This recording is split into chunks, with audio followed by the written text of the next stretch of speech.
Assalamualaikum warahmatullahi wabarakatuh.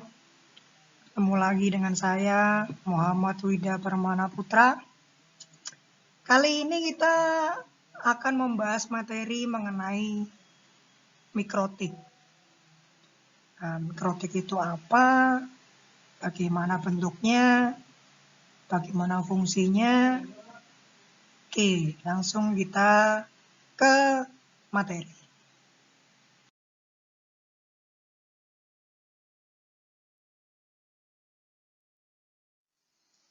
Oke, kita awali pembelajaran pertama ini dengan sebuah pertanyaan.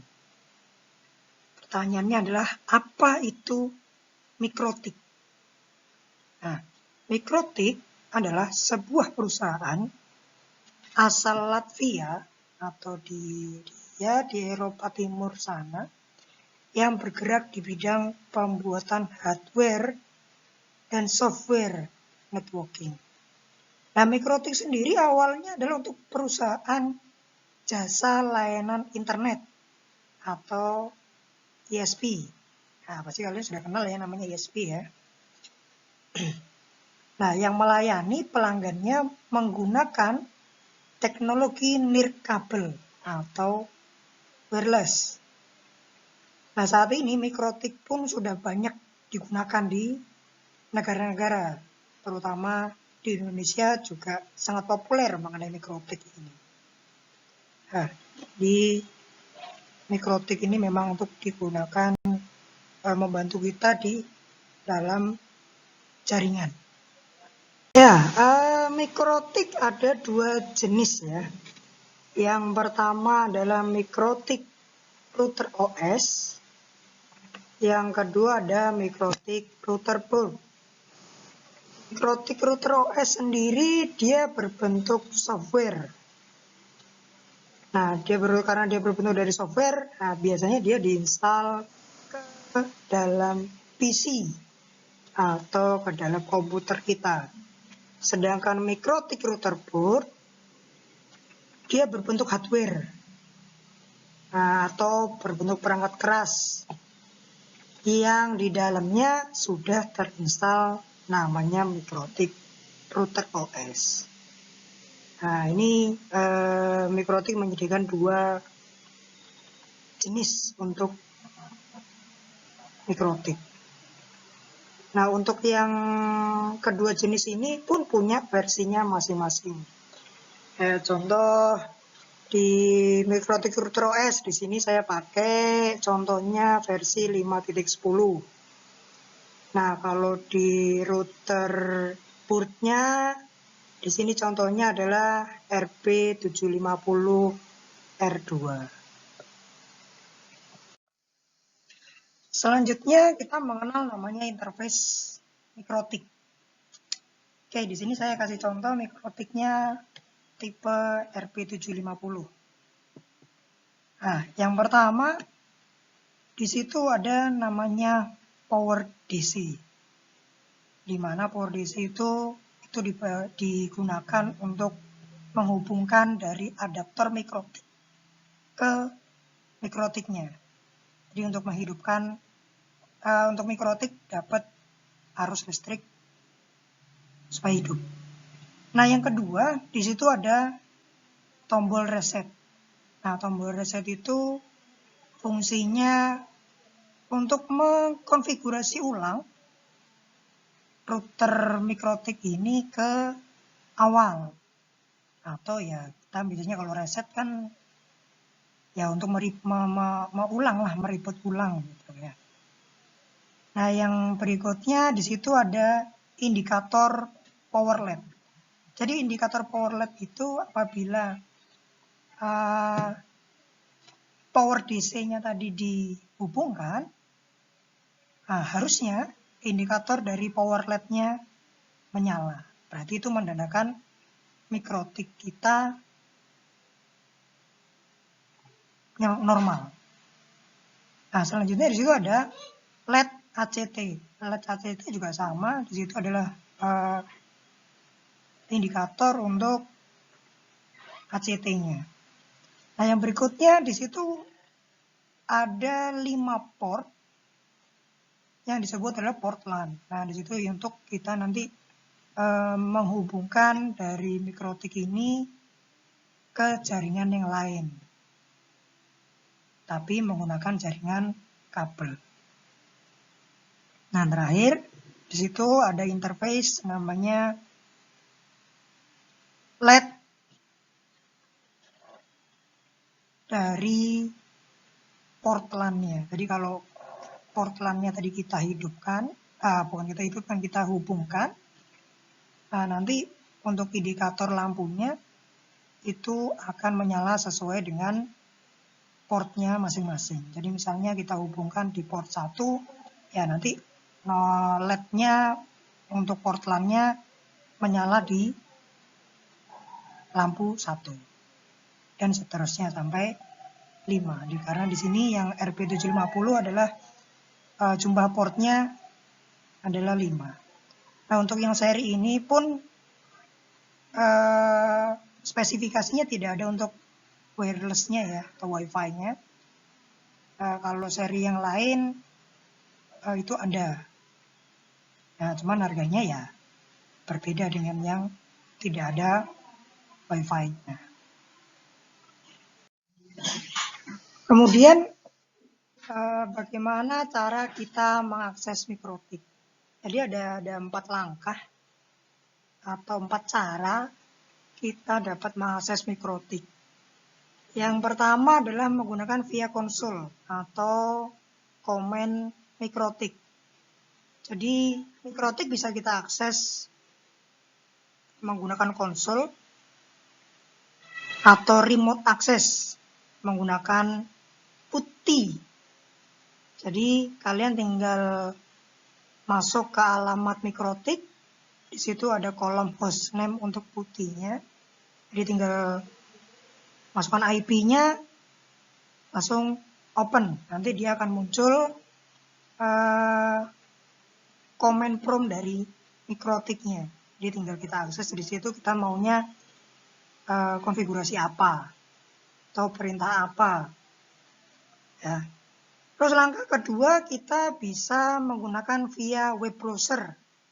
Jadi kita connect dulu ke mikrotiknya, terus kita tinggal buka web browser, bisa pakai Chrome, Firefox, dan sebagainya. Tinggal kita ketikkan sama IP address dari mikrotik / portnya yang digunakan di dalam mikrotik. Contoh misalnya port 80. Ya. Nah, langkah ketiga kita bisa pakai via Winbox. Jadi ada aplikasi yang namanya Winbox. Nah, itu juga bisa kita untuk konfigurasi atau meremote di mikrotiknya. Nah, jadi menu-menunya dia pakai GUI ya, atau Graphic User Interface. Jadi kita lebih mudah sih sebenarnya untuk konfigurasi dan settingnya untuk mikrotik. Nah, yang langkah keempat, kita bisa menggunakan via telnet. Jadi kita dapat meremote mikrotik menggunakan telnet melalui program command prompt yang ada pada sistem Windows kita. Cuman penggunaan telnet ini tidak dianjurkan di dalam jaringan karena ada permasalahan keamanan. Nah, itu 4 langkah yang bisa kita gunakan untuk mengakses mikrotik. Cuman biasanya yang paling sering adalah menggunakan akses Winbox. Nah, jadi nanti kita pun belajarnya akan menggunakan Winbox. Seperti itu.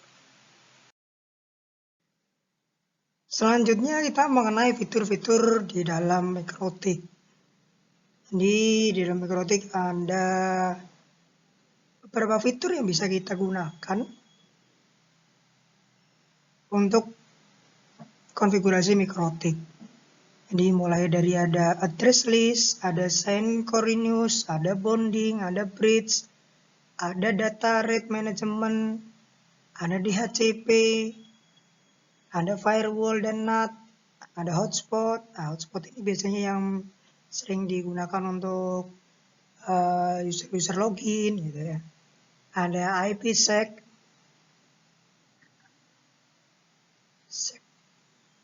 ada ISDN, ada sampai nanti di fitur VLAN, VoIP, VRRP, dan Winbox.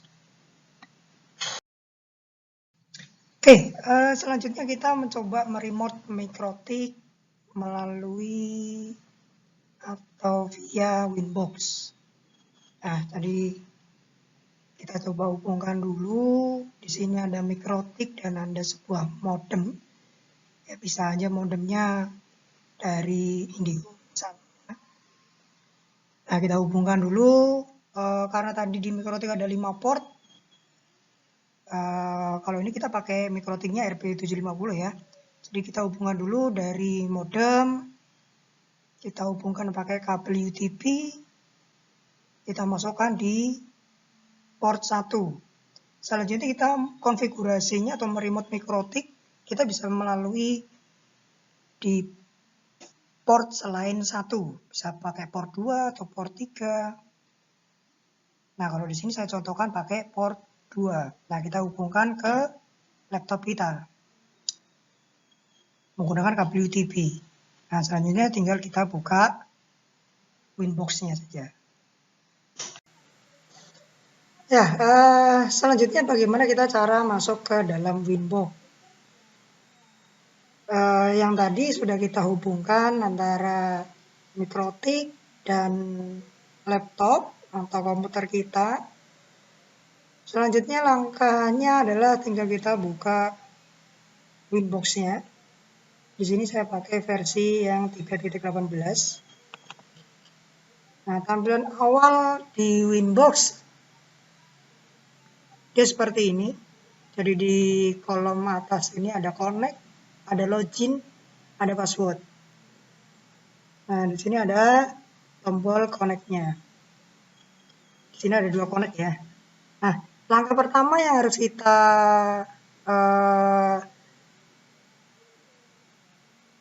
lakukan adalah dengan menemukan dari perangkat MikroTiknya dulu.